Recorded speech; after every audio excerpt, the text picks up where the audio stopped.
અંકલેશ્વરના કોસંબડી નજીક શ્રી બંગલોઝ સોસાયટીના મકાન નંબર 71માં રહેતા સંજય કૃપાલ યાદવ પોતાના પરિવાર સાથે ધાર્મિક ક્રિયા માટે વતન ગયા હતા અને મકાન બંધ હતું। આ દરમિયાન તસ્કરોએ મકાનના મુખ્ય દરવાજાનો નકુચો તોડી અંદર પ્રવેશ કરી સોના ચાંદીના આશરે ₹90,000ના ઘરેણાં ચોરી કરી ફરાર થઈ ગયા હતા। બનાવ અંગે જીઆઈડીસી પોલીસે ગુનો નોંધી તપાસ શરૂ કરી હતી।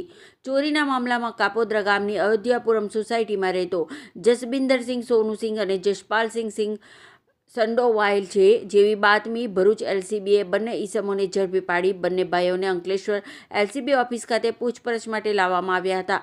પૂછપરછ દરમિયાન જસબિંદરસિંહે ગુનાની કબૂલાત આપતા જ આરોપી જસપાલસિંહ ઉશ્કેરાઈ ગયો હતો અને પોતાના ભાઈની કબૂલાત ન કરવા કહેતા ઓફિસમાં લગાવેલ લોકલ ક્રાઇમ બ્રાન્ચનો કાચનો લોગો મુક્કા મારી તોડી નાખ્યો હતો। સાથે જ પોતાના જમણા હાથમાં ઈજા પહોંચાડી પોલીસની કામગીરીમાં સ્વેચ્છાએ અડચણ ઊભી કરી હતી।